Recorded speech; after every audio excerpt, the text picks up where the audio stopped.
Hello again, welcome back to the channel. Hope everything is going well for you. Today I wanted to talk about the book Magician by Raymond E. Feist.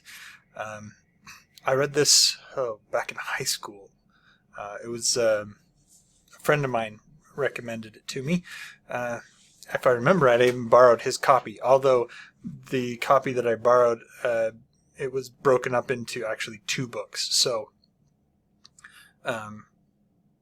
I found out some interesting things about this when I was reminding myself of the story behind the book. Apparently, Feist, when he wrote this, so he was in college. He and a group of friends would get together and play RPGs, and they invented this world, Midkemia. That's at least the way that I choose to say it. He started writing some short stories that were set in this fictional world that they had invented for their RPG setting. And he graduated, got into the medical field, and he ended up losing his job. His friends supported him while he was writing the book. And when it was released, he graduated in 1977. He lost his job, and the book was finished in 1979. But it was published in 1982, so several years later when it was published. And it was first published in two separate volumes. So, Magician Apprentice and Magician Master were the two books. And apparently, in later editions, these two books were combined, and Feist actually added some stuff back in that had been edited out. He also added some more stuff. So if you read the originals, you might want to go revisit the revised edition, the updated edition, which is the two books together. Anyway. So, in reviewing what this book was about, this is considered books 1 and 2. Sorry about that. This is considered books 1 and 2 of the Rift War novels. Let's see. They call it the Rift War Saga. That's right. I was going to say cycle, but that I knew that was wrong. The first two books, it's hard to say exactly who they center on, because there are quite a few characters who have their own time to shine and their own time in the spotlight. So it opens in the 12th year of the reign of the King Roderick IV. And there are two characters, Pug and Thomas. Pug is a kitchen boy, and he's an orphan.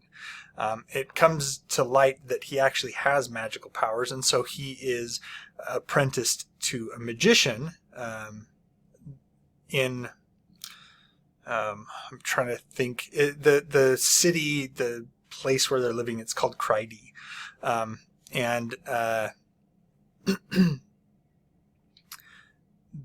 There's an incident right at the start where you're shown that Pug has a very hard time figuring out his magic. He can't quite get a grip on it. He can't quite get it to do what he wants it to do, but it is highly powerful and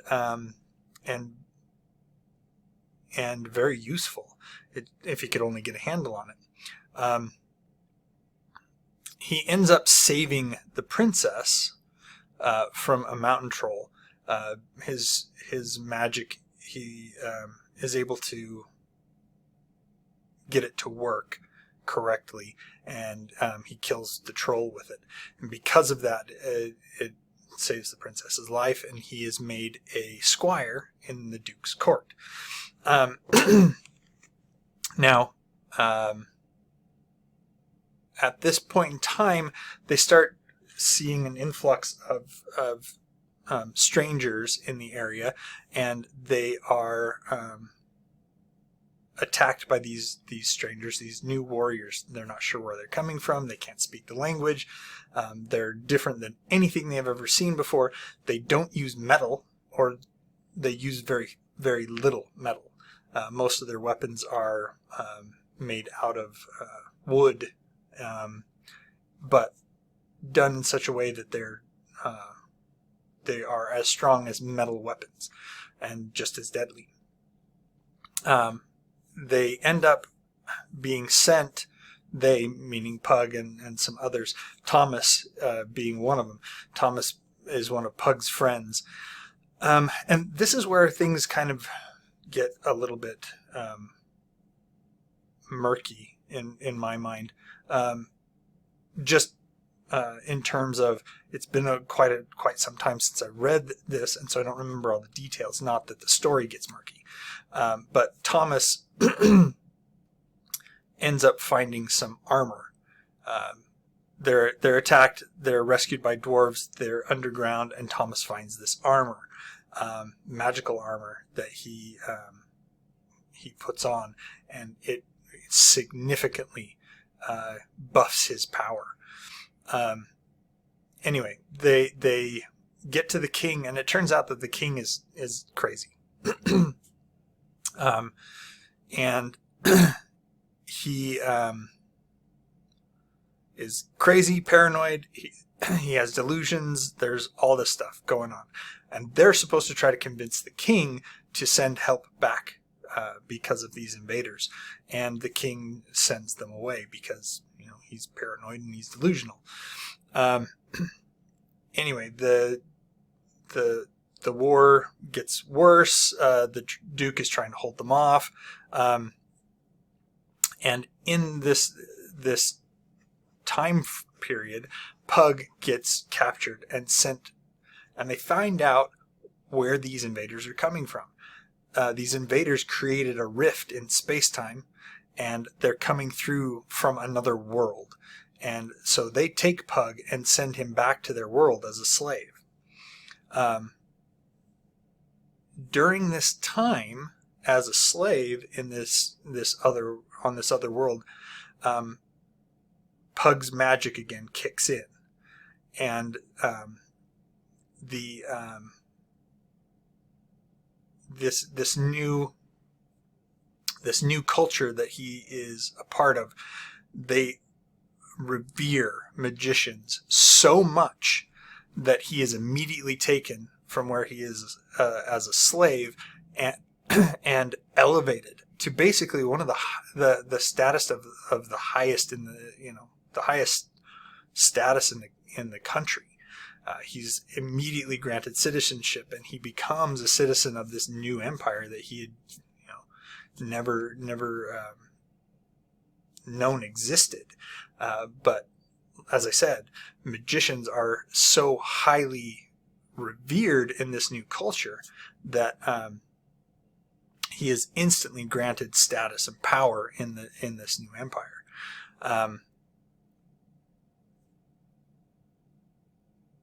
But this Pug stays the same person he is. He does not turn against his people. He does not join the side of this new conquering army.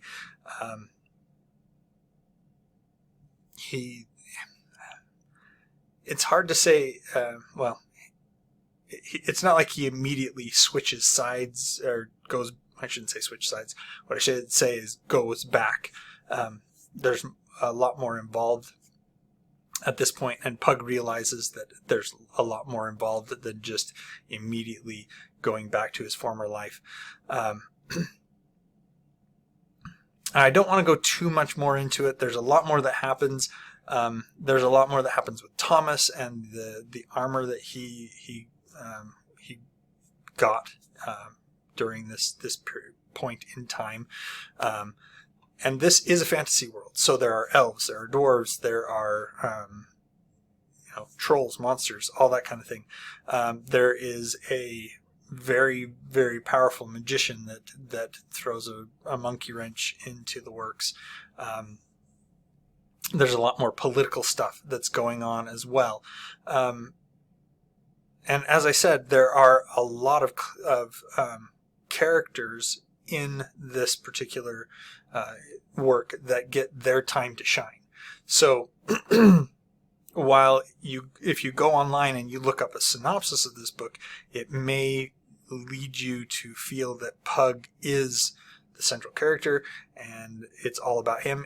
It's not. There's a lot more involved. There's a lot more interwoven storylines that are going together to create this particular work. I very much enjoyed this book. I have read some other books in the Rift War saga.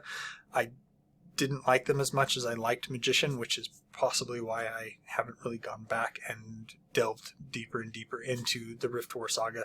As I said, I really enjoyed Magician, and it got me to reading some of the others. Maybe one day I will continue on and read the rest of the Rift War saga. At the moment, I'm content to having read Magician. And there are some others, as I said, there are some others that are in the series.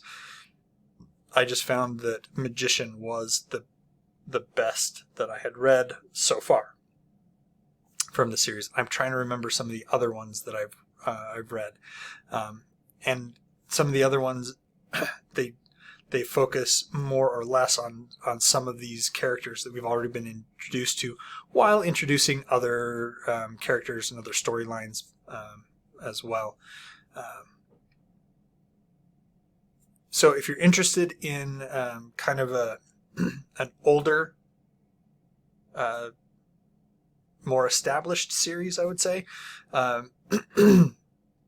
Raymond E. Feist has done a lot of writing since then. Rift War Saga is part of his. If I remember right, he also, let me double check. Unfortunately, my internet is being difficult today. It's actually been really difficult the last few days around here. So anyway, I think, if I remember correctly, Raymond E. Feist also did the Drizzt Do'Urden Forgotten Realms, if I want to say, novels for Wizards of the Coast.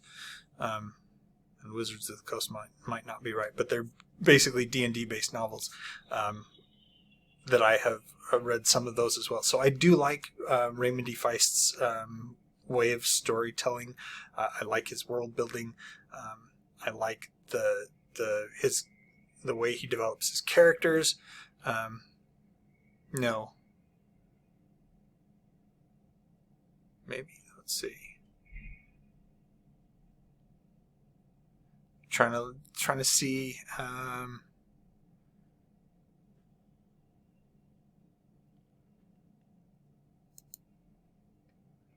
Rift War Empire. Who am I thinking of then?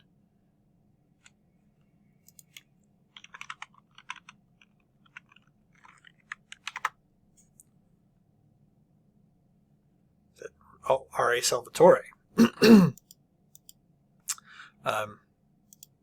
Never mind. Don't quote me on that. Drizzt Do'Urden was written by R.A. Salvatore. Anyway, I'm probably getting my wires crossed because they're both heavily influenced by Dungeons and Dragons. Anyway, that being said, like and subscribe as always. Leave comments down below. Turn on the notifications so that you get notified when I come out with new videos, and enjoy what you're reading.